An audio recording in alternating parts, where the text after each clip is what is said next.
Hello प्यारे बच्चों, आज हम कक्षा 6 क्लास 6 की बुक मल्हार, जो कि एनसीईआरटी की बुक है, के पाठ 1 मातृभूमि नामक कविता के क्वेश्चन आंसर को सॉल्व करेंगे।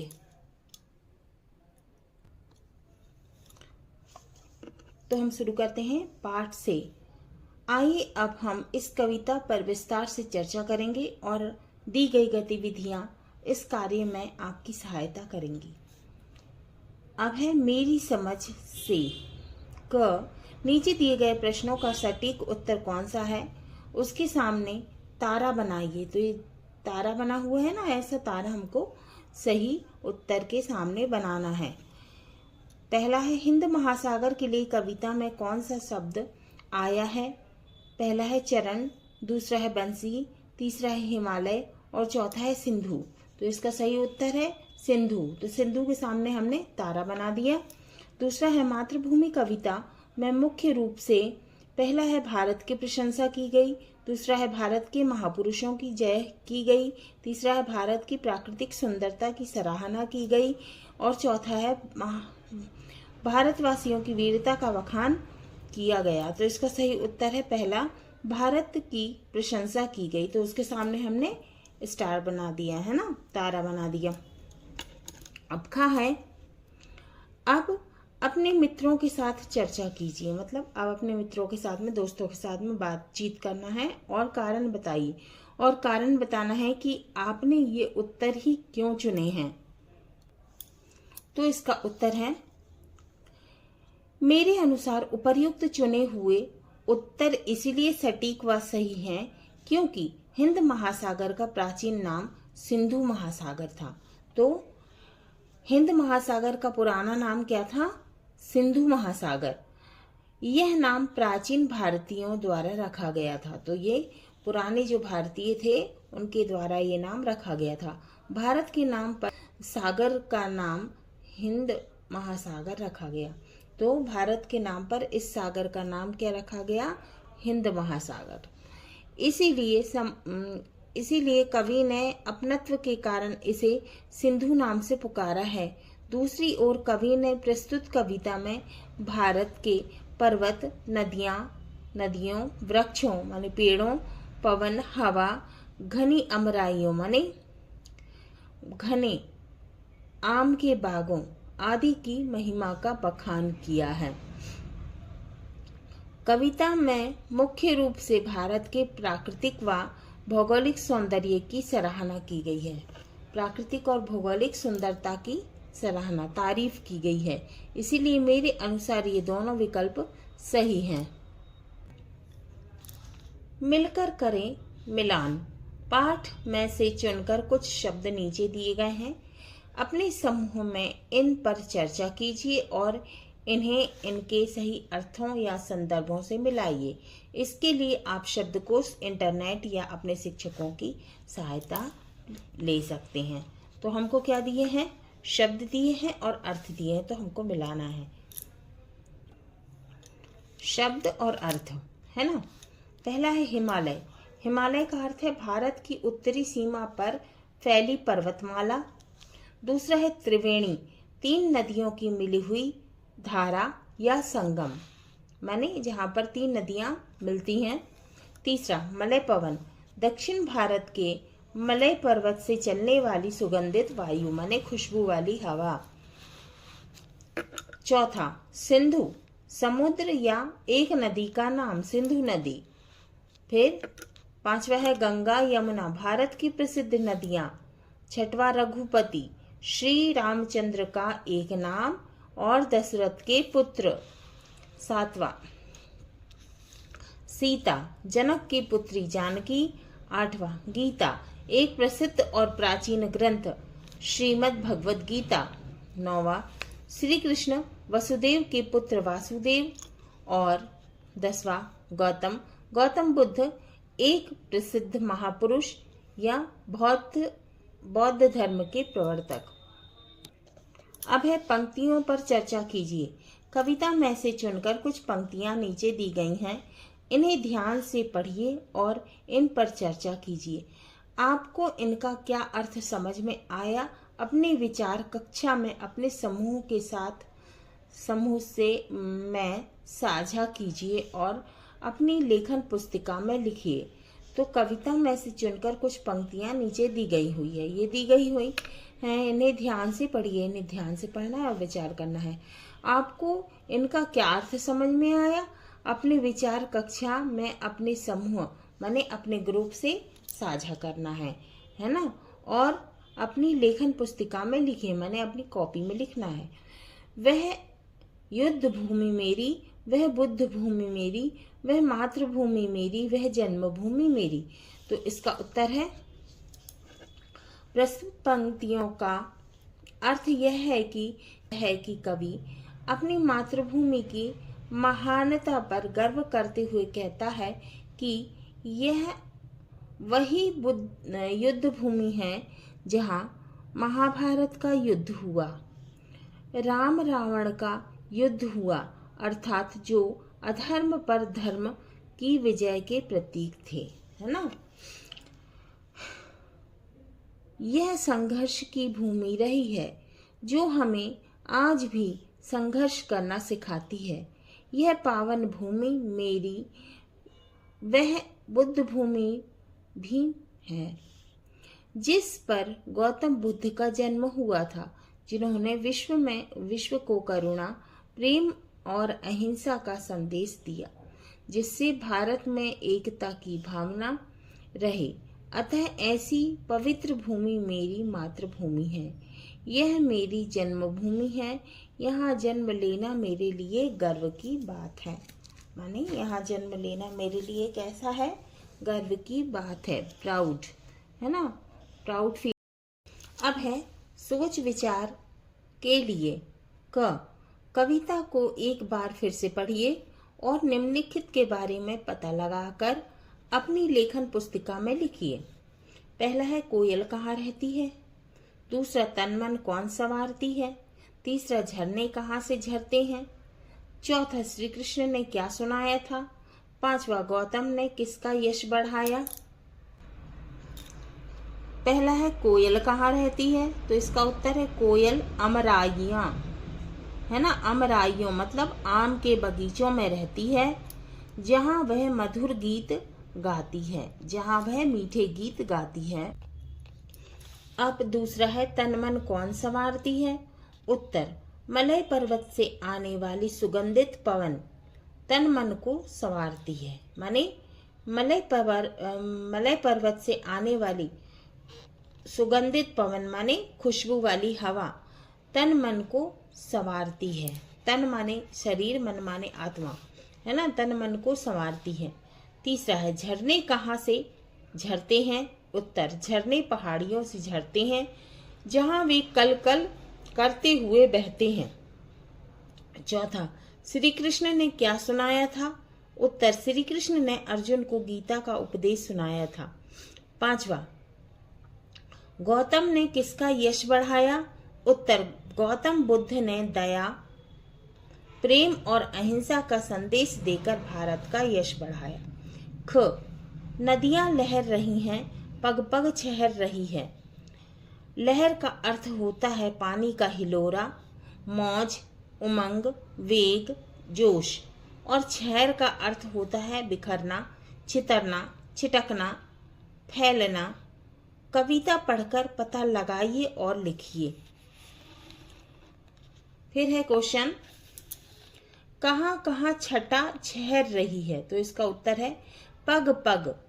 पग पग माने कदम कदम, है ना। छटा छहर रही है माने कदम कदम पर छटा छहर रही है, अर्थात गंगा, यमुना, सरस्वती जैसे पवित्र नदियों के त्रिवेणी संगम की जगमग करती हुई छटा ही अनोखी है, जो कदम कदम में फैली हुई है और मातृभूमि की शोभा को बढ़ाती है। छटा का मतलब क्या होता है? शोभा। किसका पानी लहर रहा है। उत्तर है, नदियों का पानी लहर रहा है। इसमें गंगा, यमुना और सरस्वती आदि नदियां सम्मिलित हैं, जो हिलोरे लेकर उमंग, जोश, मस्ती व अपनी सुंदरता से पूरे क्षेत्र में छटा बिखेरते हुए आगे बढ़ते हैं, माने शोभा बिखेरते हुए आगे बढ़ते हैं। अब है कविता की रचना। गंगा यमुना त्रिवेणी नदियां लहर रही हैं। यमुन शब्द यहाँ यमुना नदी के लिए आया है ना। तो यमुन शब्द यहाँ किसके लिए आया है? यमुना नदी के लिए।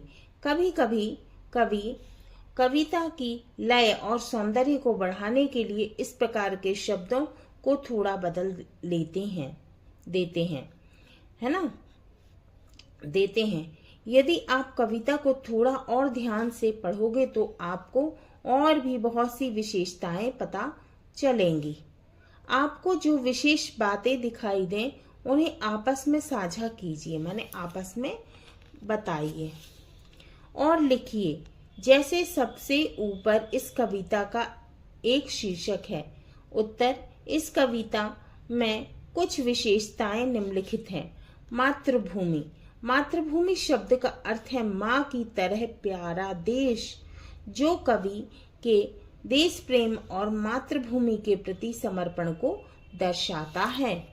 फिर है दूसरा चूमता। चूमता शब्द हिमालय पर्वत के आकाश तक ऊंचा होने का वर्णन करता है, जो प्राकृतिक सुंदरता और हिमालय की विशालता को दर्शाता है। मतलब यह बताता है कि हिमालय कितना बड़ा है। पग पग छहर, माने पग पग छहर का अर्थ है हर कदम पर बिखरती हुई चमक, जो सुंदरता और अपनी प्राकृतिक छटा को दर्शाती है। अमराइयां घनी, है ना। फिर है चौथा है अमराइयां घनी। अमराइयां घनी शब्दों का अर्थ है घने आम के बागान, जो प्राकृतिक समृद्धि और हरियाली का वर्णन करते हैं। फिर है बंसी पुनीत। बंसी पुनीत का अर्थ है पवित्र बांसुरी, जो हमारी धार्मिक और सांस्कृतिक परंपरा को दर्शाती है, जो हमारी धार्मिक और सांस्कृतिक परंपरा को बताती है। अब है मिलान। स्तंभ 1 और स्तंभ 2 में कुछ पंक्तियां दी गई हैं। मिलते जुलते भाव वाली पंक्तियों को रेखा खींचकर जोड़िए। स्तंभ 1 स्तंभ 2। पहला है वह जन्मभूमि मेरी वह मातृभूमि मेरी। तो इसका उत्तर है, इसका मिलान किया हमने। मैंने उस भूमि पर जन्म लिया है, वह भूमि मेरी माँ के समान है। दूसरा है चिड़िया चहक रही है हो मस्त झाड़ियों में। तो इसका मिलान है वहाँ की जलवायु इतनी सुखदाई है कि पक्षी पेड़ पौधों के बीच प्रसन्नता के गीत गा रहे हैं। अब है तीसरा अमराइयां घनी है कोयल पुकारती है। इसका है यहाँ आम के घने उद्यान हैं, बाग हैं, जिनमें कोयल आदि पक्षी चहचहा रहे हैं। फिर है अनुमान या कल्पना से। अपने समूह में मिलकर चर्चा कीजिए, है ना, अपने ग्रुप में मिलकर चर्चा करना है। अमराइयां घनी है कोयल पुकारती है। कोयल क्यों पुकार रही होगी, किसे पुकार रही होगी, कैसे पुकार रही होगी। तो इसका उत्तर है बसंत ऋतु के आने से वहाँ की जलवायु इतनी सुखदाई है कि कोयल प्रसन्न होकर मधुर गीत गाकर अपने साथी व अन्य कोयल साथियों को पुकार रही होगी। कोयल मीठी और लयबद्ध स्वर में पुकार रही होगी।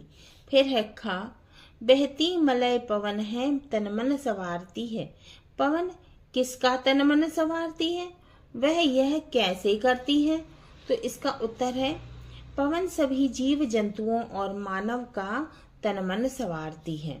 मलय पवन अपनी शीतल हवा माने ठंडी हवा और सुगंध से सभी जीवों को शारीरिक और मानसिक ताजगी प्रदान करती है। अब है शब्दों के रूप। नीचे शब्दों से जुड़ी कुछ गतिविधियां दी गई हैं। इन्हें करने के लिए आप शब्दकोश अपने शिक्षकों और साथियों की सहायता से भी ले सकते हैं। नीचे दी गई पंक्तियों को पढ़िए। जगमग छटा निराली, पग पग छहर रही है।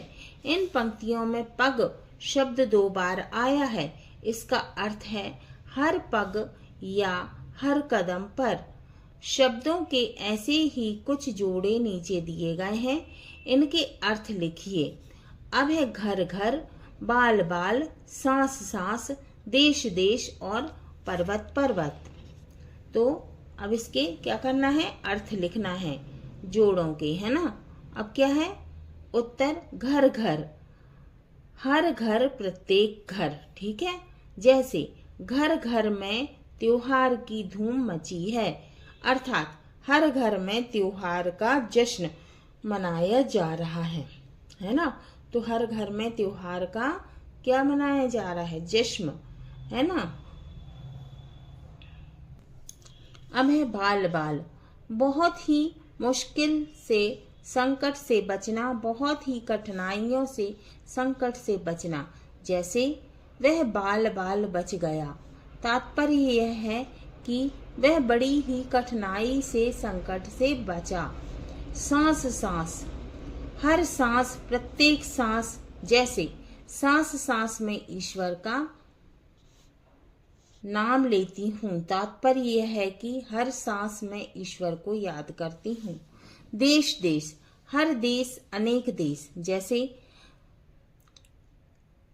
उसने देश देश की यात्रा की है, तात्पर्य यह है कि उसने विभिन्न देशों की यात्रा की है, माने उसने कई देशों की यात्रा की है। पर्वत पर्वत, हर पर्वत अनेक पर्वत, जैसे पर्वत पर्वत की ऊंचाइयां नापी हैं, तात्पर्य यह है कि उसने विभिन्न पर्वतों की ऊंचाइयां नापी हैं। अब खा है, वह युद्ध भूमि मेरी, वह बुद्ध भूमि मेरी। कविता में भूमि शब्द में अलग अलग शब्द जोड़कर नए नए शब्द बनाए गए हैं। आप भी कुछ नए शब्द बनाइए और उनके अर्थ पता कीजिए। संकेत, तप, देव, भारत, जन्म, कर्म, कर्तव्य, मरु, मलय, मल्ल, यज्ञ, रंग, रण, सिद्धि आदि। जैसे देव भूमि, भारत भूमि, जन्म भूमि, रंग भूमि, रण भूमि, कर्म भूमि। अब है उत्तर, जैसे तपोभूमि, तपस्या की भूमि, जहाँ साधु संत तप करते हैं। दूसरा है देवभूमि, देवताओं की भूमि, जहाँ देवता निवास करते हैं। तीसरा भारत भूमि, भारत देश की भूमि। चौथा जन्मभूमि, जन्म स्थान, वह स्थान जहाँ व्यक्ति का जन्म हुआ हो। पांचवा कर्म भूमि, कार्य क्षेत्र, जहाँ व्यक्ति अपने जीवन का कार्य या कर्म करता है। छठवा कर्तव्य भूमि, कर्तव्य पालन की भूमि, जहाँ व्यक्ति अपने उत्तरदायित्वों का पालन करता है। सातवां मरुभूमि, रेगिस्तान, सूखी और बंजर भूमि। आठवां मलय भूमि, मलय पर्वत की भूमि, जहाँ से मलय पवन बहती है। नौवां मल्ल भूमि, पहलवानों की भूमि, जहाँ मल्ल युद्ध या कुश्ती का अभ्यास होता है। 10वां यज्ञ भूमि, यज्ञ करने की भूमि, जहाँ धार्मिक अनुष्ठान किए जाते हैं। 11वां रंग भूमि, रंगमंच या नाटक का स्थान, जहाँ नाट्य प्रदर्शन होते हैं। 12वां रण भूमि, युद्ध भूमि, जहाँ युद्ध होता है। 13वां सिद्ध भूमि, वह पवित्र भूमि, जहाँ सिद्ध योगी या साधु महात्मा अपनी साधना द्वारा सिद्धि प्राप्त करते हैं। फिर है थोड़ा भिन्न थोड़ा समान। नीचे दी गई पंक्तियों को पढ़िए। जग को दया सिखाई, जग को दिया दिखाया। अब है दया और दिया में केवल एक मात्रा का अंतर है, लेकिन इस एक मात्रा के कारण शब्द का अर्थ पूरी तरह बदल गया है। आप भी अपने समूह में मिलकर ऐसे शब्दों की सूची बनाइए जिनमें केवल एक मात्रा का अंतर हो, जैसे घड़ा घड़ी, है ना। अब इसका उत्तर है कला किला, ताप तोप, नाव नीव, माल मोल, धन धान, बाल बली, ताल तला, वार बीर, ताल तौल, गाल गोल, हाल हिल और पार पैर आदि। अब आगे से पाठ से आगे आपकी बात। इस कविता में भारत का सुंदर वर्णन किया गया है। आप भारत के किस स्थान पर रहते हैं, वह स्थान आपको कैसा लगता है, उस स्थान की विशेषता बताइए। संकेत: प्रकृति, खान पान, जलवायु, प्रसिद्ध स्थान आदि। उत्तर: मैं भारत के राजस्थान राज्य के जयपुर शहर में रहता हूँ। जयपुर एक ऐतिहासिक और सांस्कृतिक दृष्टि से बहुत महत्वपूर्ण शहर है, जिसे गुलाबी नगरी भी कहा जाता है। यह शहर अपने राजसी महलों, किलों और सुंदर बागों के लिए प्रसिद्ध है। यहाँ का प्राकृतिक सौंदर्य बहुत आकर्षक और मनमोहक है। यहाँ अरावली पर्वतमाला की सुंदरता और मानसून के समय प्रकृति की हरियाली मन को मोह लेती है। यहाँ के प्रसिद्ध व्यंजन जैसे दाल बाटी चूरमा, गट्टे की सब्जी, केसर, पिस्ता, दूध व घेवर मिठाई बहुत ही स्वादिष्ट होते हैं, है ना। घेवर तो बहुत ही अच्छा लगता है, बहुत टेस्टी लगता है। यहाँ की जलवायु अर्ध शुष्क है। गर्मियों में यहाँ का तापमान काफी बढ़ जाता है, जबकि सर्दियों में तापमान बहुत घट जाता है।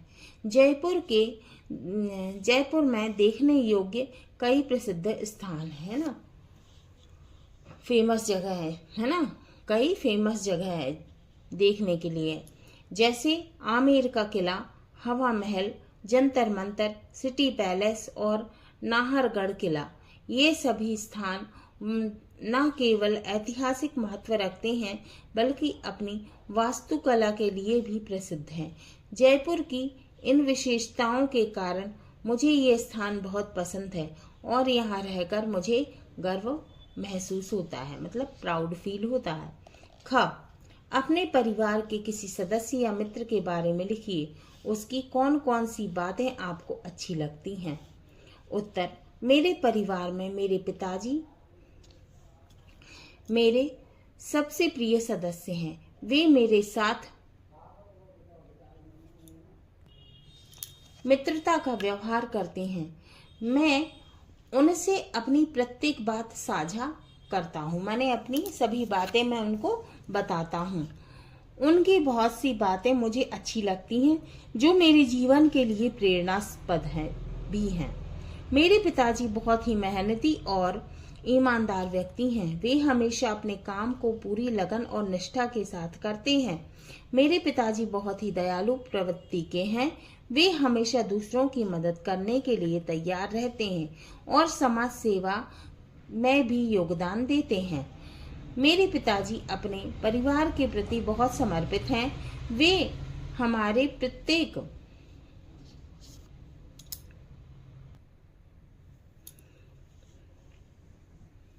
छोटे बड़े सुख दुख में साथ रहते हैं और हमारी प्रत्येक जरूरतों का ख्याल रखते हैं। वे बहुत समझदार और धैर्यवान व्यक्ति हैं, माने धीरज वाले व्यक्ति हैं। कठिन परिस्थितियों में भी वे अपना धैर्य माने धीरज नहीं खोते और सोच समझकर निर्णय लेते हैं। उनके ये सभी गुण मुझे बहुत पसंद हैं, जो मुझे हमेशा प्रेरित करते हैं। मैं सदैव उनके आदर्शों पर चलने का प्रयास करता रहूंगा। अब है बंसी से। श्री कृष्ण ने सुनाई बंसी पुनीत गीता। बंसी बांसुरी को कहते हैं। यह मुंह से फूंक कर बजाए जाने वाला एक वाद्य यानी बाजा है। माने कि एक क्या है, मुंह से फूंक कर बजाने वाला एक वाद्य यंत्र है ना, यानी कि म्यूजिक इंस्ट्रूमेंट है ना, फ्लूट है ना, बांसुरी को कहते हैं फ्लूट। नीचे फूंक कर बजाए जाने वाले कुछ वाद्यों के चित्र दिए गए हैं, उनके नाम शब्दजाल से खोजिए और सही चित्र के नीचे लिखिए। वाद्यों के नामों का शब्दजाल है ना, कौन कौन से हैं? सहनाई, बांसुरी, बीन, सींगी, शंख, नादस्वरम, भंकोरा, अलगोजा। अब ये क्या है दिख रहा है चित्र में, ये है अलगोजा, ये दिख रहा है, ये है बीन, ये दिख रही है बांसुरी, है ना, और ये सींगी, सींग के जैसा रहता है, बजाया जाता है मुंह से। फिर है ये शहनाई, फिर है नाद स्वरम, फिर है ये भंकोरा और ये है शंख। फिर है आज की पहेली। आज हम आपके लिए एक अनोखी पहेली लाए हैं। नीचे कुछ अक्षर दिए गए हैं, आप इन्हें मिलाकर कोई सार्थक शब्द बनाइए। अक्षरों को आगे पीछे किया जा सकता है, यानी उनका क्रम बदला जा सकता है। आप अपने मन में किसी भी अक्षर के साथ कोई मात्रा भी लगा सकते हैं। पहला शब्द हमने आपके लिए पहले ही बना दिया है। क्रम संख्या, ये क्रम संख्या दी है 1 2 3 4 5 6 अक्षर और शब्द। क्या लिखा है अक्षर? सा म ह गर, है ना। अब इनने बना दिया महासागर, ठीक है। इनने क्या कर दिया है, हा में आ की मात्रा लगा दी है और सा में आ की मात्रा लगा दी है और क्या बना दिया इनने, महासागर। फिर दूसरा है हमलय, है ना, हिमालय। फिर तीसरा है गग, है ना, गंगा। चौथा है भतर, भारत। पांचवा है, चौथा है भतर, भारत। फिर है पांचवा लकय, लायक। फिर छठवा वनप, पवन। पहला है समहगर, महासागर। दूसरा है हम यल, हिमालय। तीसरा है गग, गंगा। चौथा है भतर, भारत। पांचवा है लकय, लायक। छठवा है वनप, पवन। अब है झरोके से। आप अपने विद्यालय में वंदे मातरम गाते होंगे। वंदे मातरम बंकिम चंद्र चट्टोपाध्याय द्वारा रचा गया है, माने बंकिम चंद्र चट्टोपाध्याय द्वारा लिखा गया है। यह गीत स्वतंत्रता की लड़ाई में लोगों के लिए प्रेरणा का स्रोत था।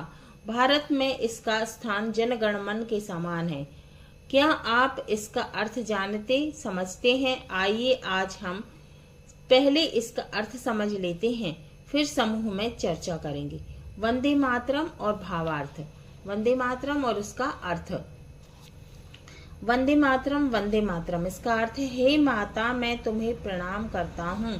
सुजलाम सुफलाम इसका मतलब है तुम जल से भरी हुई हो, फलों से परिपूर्ण हो।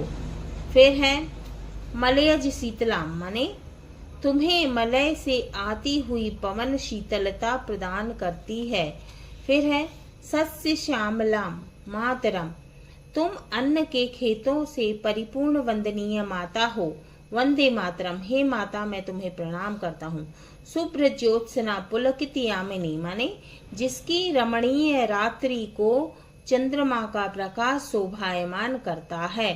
फिर है फुल्ल कुसुमित द्रुमदल शोभिनी, माने जो खिले हुए फूलों के पेड़ों से सुसज्जित है, माने सजी हुई है। फिर सुहासिनीम सुमधुर भाषिणी, माने सदैव हंसने वाली, मधुर भाषा बोलने वाली। सुखदाम वरदाम मातरम, माने सुख देने वाली, वरदान देने वाली माँ। वंदे मातरम माने मैं तुम्हें प्रणाम करता हूँ। हाँ तो बच्चों, ये हमारा पाठ 1 मातृभूमि नामक कविता के क्वेश्चन आंसर पूरे हुए।